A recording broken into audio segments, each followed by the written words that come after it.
मीरा के बारे में कुछ नई चीजें हैं जो आप जानते हैं उससे अलग। मीरा के बारे में ये सब नहीं जानते हैं हम। मीरा ही नहीं, किसी भी संत भक्ति या किसी भी कवि के बारे में हम उसके जीवन संघर्ष को, उसकी जीवन यात्रा को नहीं जानते हैं, तो फिर उसकी कविता की जो हमारी समझ बनती है वो भी आधी अधूरी बनती है। मीरा की जीवन यात्रा पूरी करके फिर संक्षेप में मीरा की कविता पर बात करेंगे हम। मैंने आपसे कहा कि विक्रमादित्य मीरा के देवर, वो सत्तारूढ़ रहे कुल 4 वर्ष। विक्रमादित्य विचित्र प्रकार का व्यक्ति था, वो लोगों का अपमान करता था।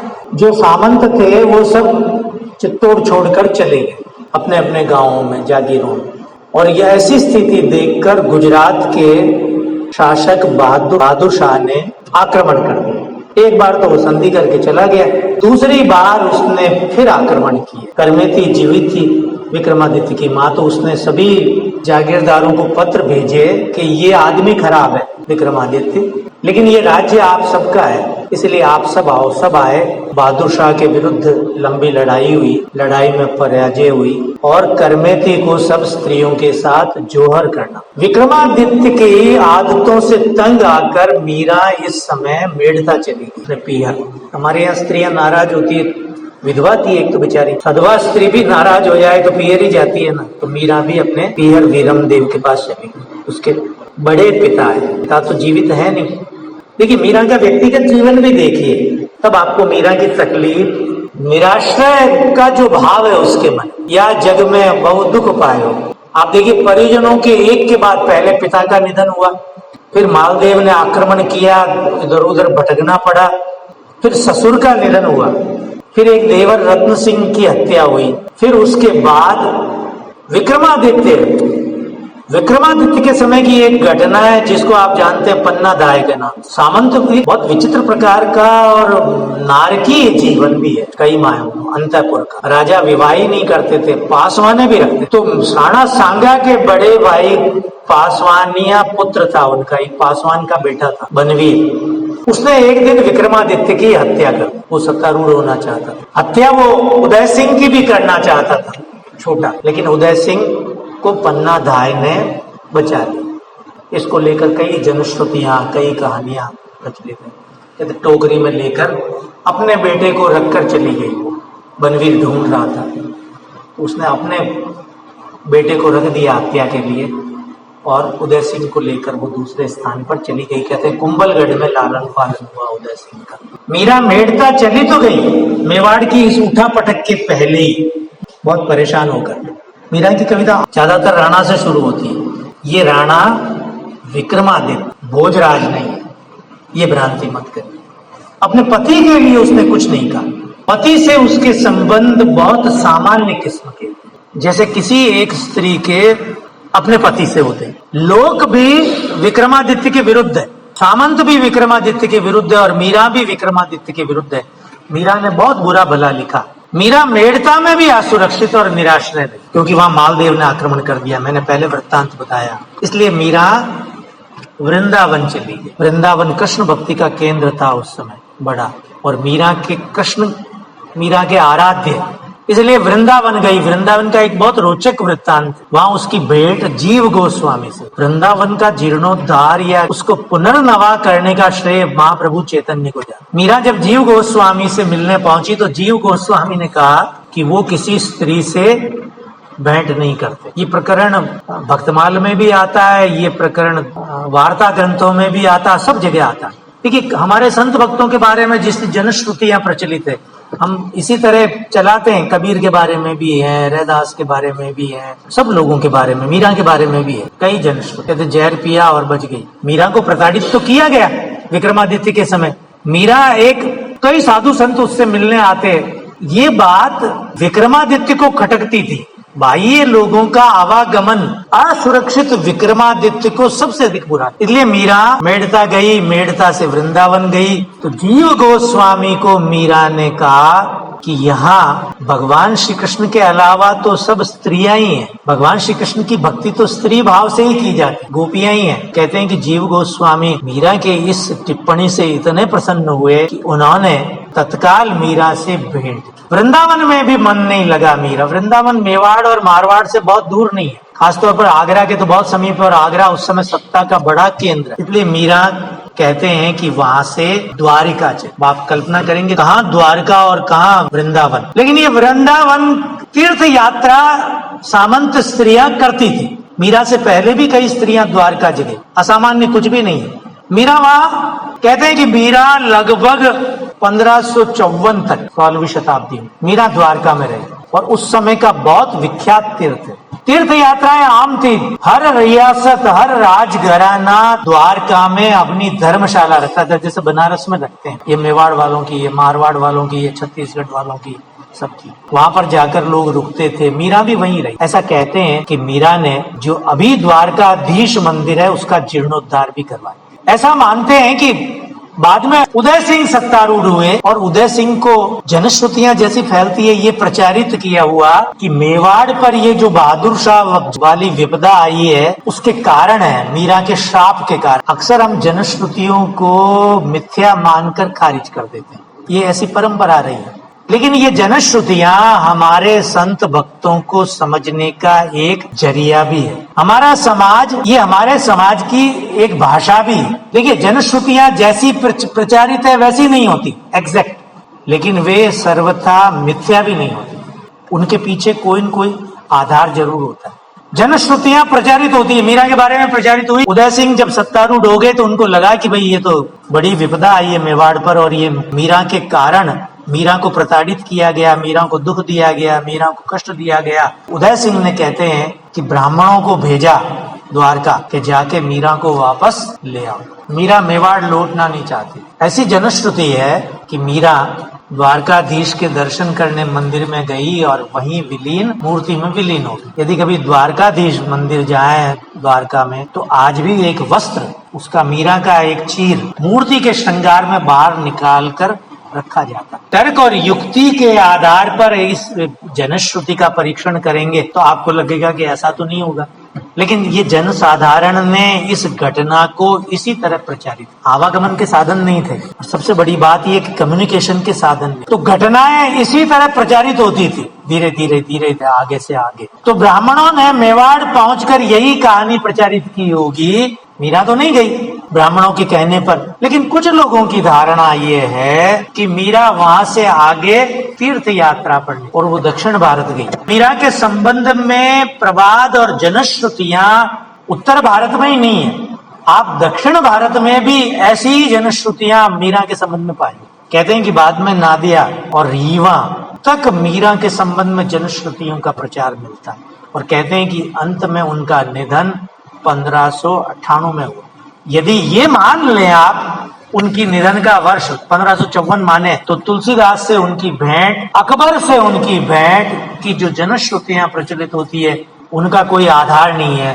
लेकिन यदि आप 1598 मान लें तो फिर दोनों बातें सही भी हो सकती। ये कहना बहुत मुश्किल काम है, केवल मीरा के संबंध में नहीं है, ये सभी के संबंध में भी है। मीरा द्वारका लंबे समय तक रही। एक बात और ध्यान रखिए, ये जो विभाजन है गुजरात, राजस्थान, महाराष्ट्र, ये विभाजन आधुनिक विभाजन, मध्यकाल में गुजरात और राजस्थान दो सांस्कृतिक इकाइयां नहीं है। गुजराती और राजस्थानी जिसको आज कहते हैं वो दो भाषाएं भी नहीं, कमोबेश एक जैसी, इवन मराठी भी गिन लीजिए उसमें। ये जॉर्ज ग्रियर्सन ने जब भाषा सर्वेक्षण किया 19वीं शताब्दी में, ये विभाजन तब हुआ। मीरा की जीवन यात्रा बहुत घटना संकुल जीवन यात्रा, उठा पटक वाली, सीधी सादी जीवन यात्रा नहीं है कि आप पैदा हुए, लालन पालन हुआ, विवाह हुआ, बच्चे हुए, बूढ़े हुए और मर गए। मीरा की जीवन यात्रा में मोड़ पड़ाव बहुत है, घटनाएं बहुत। अभी तो वो युवती है और घर में लड़ाई झगड़े चल रहे हैं, बहुत भयंकर। दूधा की वर सिंह के साथ, दादा की वर सिंह के साथ, कहते हैं कि रत्न सिंह को भी एक जागीर दी गई। जागीर कहते भूमि दे देते थे, गांव दे देते 2-3 कि भाई ये तेरा हुआ, वहां की रेवेन्यू तू लेना। मीरा को कहते हैं कुड़की, उसके पिता को कुड़की की जागीर दी। लेकिन जब मीरा के पिता का निधन हो गया तो वीरम देव उसको अपने यहाँ ले आए। फिर वो वीरम देव के परिवार में ही पली बढ़ी, लालन पालन उसका वहीं हुआ। पिता का निधन हो गया, राणा सांगा के साथ लड़ाई में पक्ष में थे, बाबर के साथ युद्ध अभियान। मीरा के बड़े पिता रायसल, उनका भी निधन हुआ उसी समय। मीरा का विवाह हुआ, विवाह होते ही पति का भी निधन हो गया। 2 देवरों का निधन हुआ। मेवाड़ में उठा पटक चलते हैं, जिसे अंग्रेजी में टर्मोइल कहते हैं। व्यापक उठापटक। उसके जीवन में निराश्रय भी बहुत है, उसका बचपन सुखी है, वैवाहिक जीवन आरंभ होते ही फिर निराश्रय शुरू। 5 वर्ष बाद ही विक्रमादित्य सत्तारूढ़ होते ही संकट शुरू हो गया है घर में। मेवाड़ के अंतःपुर रानियां आपस में झगड़ती रहती है, अपने बेटों को सत्तारूढ़ करने के लिए लगी हुई। 2 गुट हो गए, आड़ा और राठौड़ अंतःपुर में। राठौड़ चाहते हैं उनका बेटा सत्तारूढ़ हो, आड़ा चाहते हैं उनका बेटा सत्तारूढ़ हो, लड़ाई हो रही है। फिर वहां से मेड़ता गई है अपने पियर। असुरक्षित और निराश्रय कहाँ जाएगा, अपने पियर ही जाएगा ना। वहां भी असुरक्षा है, मालदेव ने आक्रमण कर दिया। वहां से वृंदावन गई है, वृंदावन में भी असुरक्षा है, वहां से द्वारका गई। इसलिए मीरा की कविता को समझने के लिए उसके जीवन की इन घटना संकुल निरंतर उठापटक टर्मोइल वाली परिस्थितियों को समझना जरूरी। अब अंतिम चरण में बात हम मीरा की कविता से शुरू करें। मैंने आरंभ में कहा मीरा ने कभी कोई कविता लिखी होगी, ऐसी कोई पांडुलिपि नहीं मिलती, ऐसी कोई पांडुलिपि हमारे किसी संत भक्त की नहीं मिलती। डॉक्यूमेंट जिसे कहते हैं, दस्तावेज लोग सुरक्षित रखते भी नहीं थे। मीरा के साथ और भी मुश्किल है। कबीर का संप्रदाय बना, कई संप्रदाय बने, एक संप्रदाय के कई टुकड़े हुए। संप्रदाय बनने में ये होता है कि भाई कोई आपका शिष्य हो तो आपकी वाणी, आपके पदों का संकलन करेगा, लिखेगा, लिख के सुरक्षित रख लेगा। कबीर के साथ ये हुआ, रैदास के साथ ये हुआ, उनके संप्रदाय बने। मीरा के साथ एक मुश्किल है, मीरा का कोई संप्रदाय नहीं बना। मीरा सुत जायो नहीं, कोई बेटा भी नहीं, शिष्य न मूंडियो कोई, मीरा ने कोई शिष्य भी नहीं बनाया। तो उनके जो पद हैं उनका संकलन नहीं हुआ, लिखित रूप नहीं दिया गया। इसलिए आज ये तय करना बहुत मुश्किल काम है। इसलिए मीरा की कविता, मैंने कहा कि वो मीरा की ही नहीं, हमारे संत भक्तों, सब संत भक्तों की कविता लोक की कविता। आरंभ में मैंने कहा कि वो उसमें जोड़ बाकी होती है। राजस्थान में मीरा के बाद कई मीराएं हो गई, उनके पद भी मीराओं के पदों में मिल गए। कोई भी स्त्री कृष्ण भक्त होती, भगवान को मानती, तो लोग कहते मीरा हो गई। ऐसी बात में कई मीराएं हो गई अलग अलग इलाकों में। अब यह है कि कौन सा पद मीरा का है और कौन सा नहीं है, आज ये तय करना बहुत मुश्किल काम। हमारे यहाँ एक परंपरा है, हम अपनी कविता को जीवंत रखते हैं, ठहरा हुआ नहीं रखते, उसमें जोड़ बाकी चलती रहती। इसलिए मीरा की कविता को समझने के लिए एक बात ध्यान में रखिए कि मीरा की जो कविता आप पढ़ते हैं और हम अध्यापक आपको जो पढ़ाते हैं, उसमें से कौन सी मीरा की है और कौन सी मीरा की नहीं है, यह तय करना बहुत मुश्किल है। ये जरूर है कि हम ये तय कर सकते हैं कि शायद ये मीरा की होगी, अधिकतम अनुमान के आधार पर यही तय करते हैं। एक बात, अब 2-3 विशेषताएं मैं मीरा की कविता की वो बताता हूं जो उनको दूसरे संत भक्तों से अलग करती। मीरा की कविता भक्ति दाम्पत्य प्रेम की भक्ति है, पति भाव से मीरा। अब ये जो जनश्रुति है वो ये है कि मीरा ने विवाह के समय से ही भगवान श्री कृष्ण को अपना वर मान लिया था। ऐसा हमारे यहाँ भगवान को वर तो सभी स्त्रियां मानती, अधिकांश स्त्रियां मान लेती है। ईश्वर को वर मानने में क्या परेशानी है, सुविधा भी होती है उसमें, कोई आपत्ति भी नहीं करेगा। मीरा के संबंध में कहते हैं कि उनके पति ने आपत्ति की, लेकिन ये भी इसका कोई प्रमाण नहीं है। जो चित्र कथाएं हैं, कॉमिक्स, उनमें भोजराज को आपत्ति करते हुए दिखाया गया, लेकिन ऐसा हुआ होगा इसकी कोई प्रमाण। देखिए 5 वर्ष का दाम्पत्य जीवन, पति हमेशा युद्ध लिप्त रहता हो तो घर में कितना समय मिलता होगा ये सोच के रखिए। रानियों का दाम्पत्य जीवन बहुत औपचारिक होता है। रानी को अब राजा से मिलने के लिए भी बड़ी मुश्किलों का सामना करना पड़ता है कि कैसे मिले। 18 रानियां हो राजा की, मिलने का समय ही बहुत मुश्किल से मिलता था। कभी कभार भेंट हो जाए तो ठीक, नहीं हो जाए तो ठीक। दूसरा ये कि पुरुषों में ये भी था कि स्त्री और संतान के प्रति अनुराग व्यक्त करना बहुत अच्छा भी नहीं माना जाता। शौर्य और पराक्रम, लड़ाई करने वाले ये ठीक नहीं मानते थे, इसलिए कम जाते। मीरा की कविता में एक खास बात है जो आपको पढ़ते हुए लगेगी। संतों के एक खास बात है, इस जगत का जो संबंध है, जिसको आप सरल शब्दों में जो सांसारिक संबंध है कि भाई ये राजा है, मैं प्रजा हूँ, ये बड़ा है, ये छोटा है, ये हमारा जो संत समाज है वो इसको नियति मान कर चलता है। ये भाग्य है, ऐसा होता ही है कि राजा है, मैं प्रजा हूँ, मैं छोटा हूँ, ये बड़ा है, ये अन्याय करने वाला है और मैं अन्याय सहने वाला हूँ। संत भक्तों की कविता ये जो सांसारिक संबंध है, जागतिक संबंध है, उसमें हस्तक्षेप नहीं करती, उसको चुनौती नहीं देती। मीरा की कविता इसको चुनौती देती। हम ये मान रहे हैं ब्रह्म सत्यम जगत मिथ्या। मीरा चैलेंज करती है। तो राणा संबोधन की जितनी कविताएं पढ़ती है सब में ये चैलेंज है, चुनौती है। ये एक स्वार्थपूर्ण है। कभी कभी सामंतवाद की पुष्टि के लिए ये हेतुपूर्ण संबंध है। इस संबंध को चैलेंज नहीं करते, भाई हाँ हम भी चुनौती नहीं देते कि ऐसा ही है, लेकिन मीरा इसको चुनौती दे। सबसे बड़ी खासियत ये है कि मीरा अपने समय की सत्ता को भी चुनौती दे। आप ये बात ध्यान रखिए, मीरा स्त्री है, और ये बात भी ध्यान में रखिए कि ये चुनौती देने का साहस वो समाज उपलब्ध कर। मीरा सुरक्षित है इसलिए चुनौती देती। मीरा की कविता के संबंध में कही जानी चाहिए मूर्त जगत के पर। हमारे संत भक्तों के यहाँ वैयक्तिक पहचान और राग विराग, उनके जो सांसारिक संबंध है उनका राग विराग नहीं आता। आपने देखा होगा कि कबीर कभी नहीं कहते कि मेरा इससे झगड़ा हुआ। वो ये तो कहते हैं कि पंडा खराब है, लेकिन वो ये नहीं कहते कि मेरा अकबर से झगड़ा हुआ या मेरा फला से झगड़ा हुआ, मेरा पिता से झगड़ा हुआ या मेरे भाई से झगड़ा हुआ, मेरी सास से झगड़ा हुआ, इससे मैं नाराज हूँ। ये जो सांसारिक संबंध है और सांसारिक संबंधों का जो द्वंद्व और तनाव है हमारे जीवन में होता ही है ना। घर में कभी माँ सुबह निकले हैं, माँ कुछ कह देगी, पिता कुछ कह देंगे, कभी कोई मित्र कुछ कहेगा। ये एक सांसारिक संबंधों का जो जाल है वो हमारे साथ चलता रहता है। हम इसके राग द्वेष में, कुछ अच्छा लगता है, कुछ बुरा लगता है, कुछ को हम नफरत करते हैं, कुछ से हम प्रेम करते हैं। ये होता है, हम मनुष्य हैं। हमारे संत भक्तों की कविता में ये नहीं है। मीरा की कविता में ये सब। संत भक्तों से मीरा इस अर्थ में अलग है। मीरा कहती है कि मेरा पियर मेड़ता में वैयक्तिक पहचान का, मेरा ससुर से शो दिया, राणा से मेरा झगड़ा इस बात पर, सास से मेरा झगड़ा इस बात पर, ननद से मेरी लड़ाई इस बात। ये बहुत महत्वपूर्ण मामला।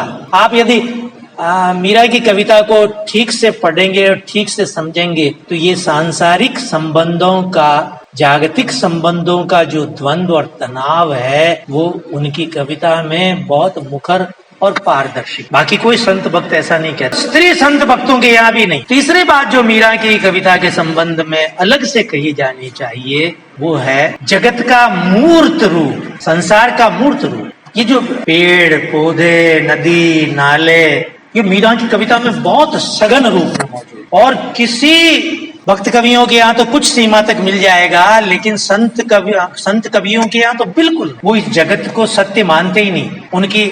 उनकी सारी चेतना, उनकी सारी चिंता, उनके सारे सरोकार लोकोत्तर को लेकर। मीरा की चिंता में ये सब है। वर्षा मीरा की हर तीसरी चौथी कविता में आप देखिए, वर्षा मेवाड़ में उतनी नहीं होती, मारवाड़ में भी उतनी नहीं होती। मीरा गुजरात में रही तो शायद वर्षा बहुत होती होगी, लेकिन उसके अवचेतन में, उसकी कविता में वर्षा आपको हर कदम पर मिलेगी, जगह जगह। मेहड़ो, राग द्वेष के विरेचन का त्योहार। उत्तर भारत में होली जाएंगे तो गालियां वालियां सब चलती है। मीरा की कविता में आप पढ़ेंगे तो होली सबसे अधिक। किसी संत के यहाँ आपको, किसी भक्त के यहाँ होली उस तरह से नहीं मिलेगी जिस तरह से मीरा के यहाँ। ये मूर्त जगत है, वो हर बात इस मूर्त जगत के साथ कहती है। आंबा पाक्या कलर केरी, नींबूड़ा हमारे देश, आम आ गए होंगे। है तो द्वारका में रही है, लेकिन कह रही है कि आम पक गए होंगे, केरियां आ गई होगी। मेरे यहाँ, हमारे यहाँ नहीं है, हमारे नींबू ही है, क्या करें। देश की स्मृति, कभी कभी मैं कहता हूँ ना, भारतीय चेतना में देश बहुत महत्वपूर्ण है। हमारे देश, हमारे यहाँ तो क्या, जैसे राजस्थान से कोई गुजरात जाता है, गुजरात से वापस राजस्थान जा रहा है, कहाँ जा रहा है तो कहते देश जा रहा हूँ। हमारे यहाँ देश की चेतना बहुत है।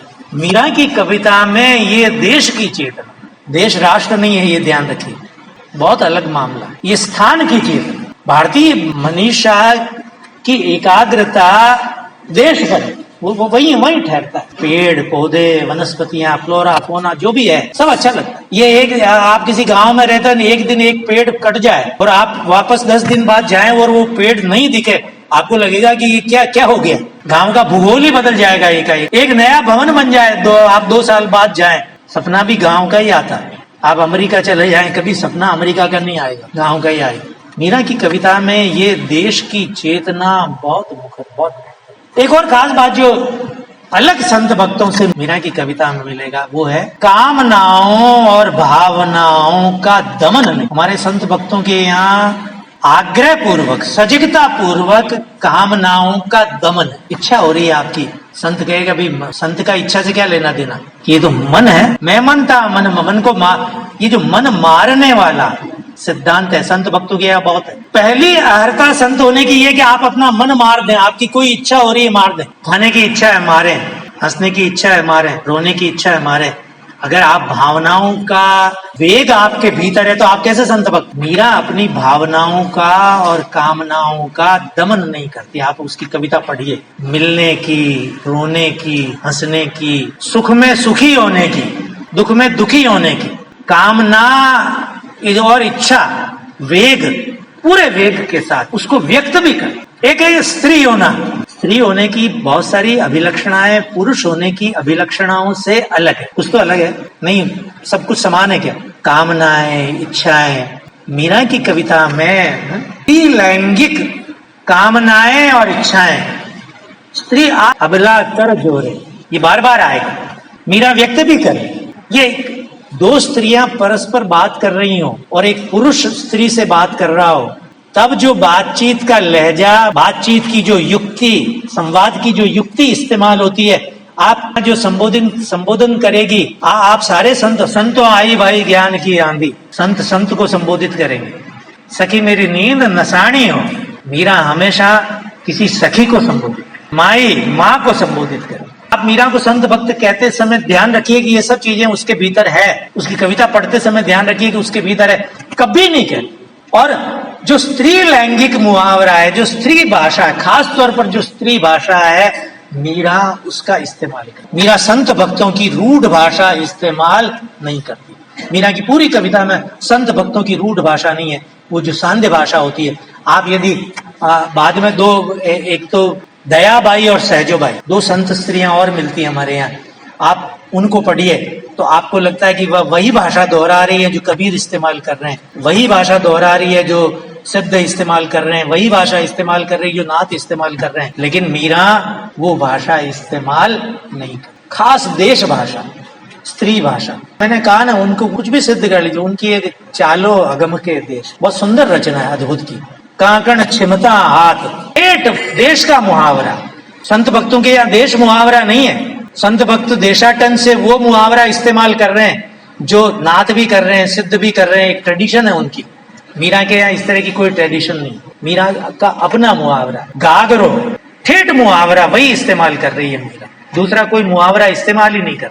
इसलिए मीरा को समझने के लिए जरूरी है कि सबसे पहले आप मीरा को उसकी सामाजिक और ऐतिहासिक पृष्ठभूमि में रखकर देखें। मीरा की भाषा, विचित्र बात यह है, मीरा गुजराती में भी है, मीरा ब्रज में भी है, मीरा राजस्थानी में भी है, राजस्थानी की जितनी बोलियां उन सब में है, मीरा मराठी में भी है, मीरा बंगाली में भी है, मीरा अवधी में भी है। मीरा ने देशाटन तो खूब किया, मेड़ता से मेवाड़, मेवाड़ से वृंदावन, वृंदावन से द्वारका। भाषा में शब्दावली तो आना स्वाभाविक है। आज की भाषाओं में बात करते हैं, 15वीं-16वीं शताब्दी में थोड़े थोड़े स्थान भेद के बाद भाषा एक ही इस्तेमाल हो। मीरा को समझने के लिए जरूरी है कि उसके जीवन की उठापटक, उसके जीवन की नहीं तो उसके जीवन की आसपास की उठापटक, वो जो टर्मोइल पीरियड है, उसको समझना भी बहुत जरूरी है। मीरा की कविता में दुख बहुत है, कष्ट बहुत है, यातना बहुत, लेकिन मीरा की कविता को आप उसके बिना नहीं समझ। मीरा की कविता हमारे दूसरे संत भक्तों से बहुत अलग प्रकार की। इसलिए मीरा को समझने के लिए जितने मानक और कसौटियां आपके पास हैं, मीरा को पढ़ते समय अपने मानक और अपनी कसौटियां बनाकर समझें और परखें तो अच्छा लगेगा।